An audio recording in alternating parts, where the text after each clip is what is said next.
like I told you, this was a very rare occasion. I had never come across that.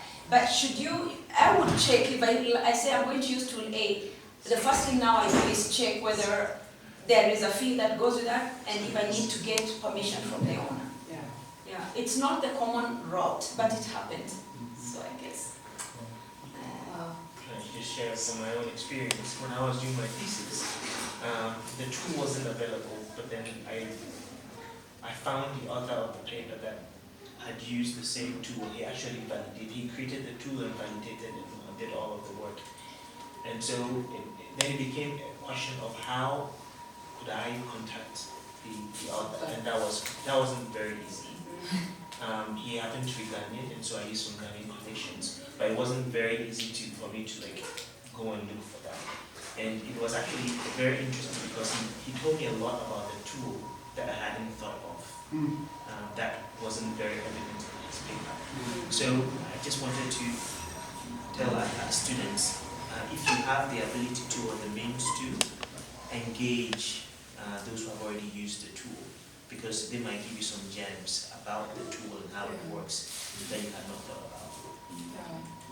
And many of those sometimes don't get back to you. When I was doing my master's and it was South Africa, I reached out to the guru of mental illness, stigma, and that kind of stuff, the research in South Africa, and he snapped me.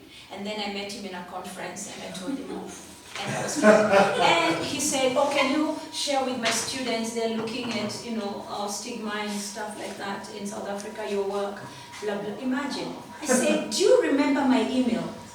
I had to pull it up and he apologized. So you might not, they might also not get back to you, but I think just try nonetheless, because sometimes it comes through.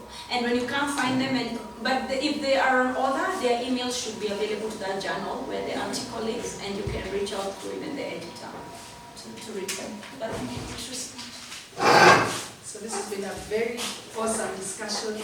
You probably want to go through this when you're reviewing a proposal. No. Yes, but it is still germane to when you ask the questions, that's your point of need, and we can't just assume that we had come to talk about how to review, so therefore this is not important. So thank you very much, everybody, for that discussion. I hope you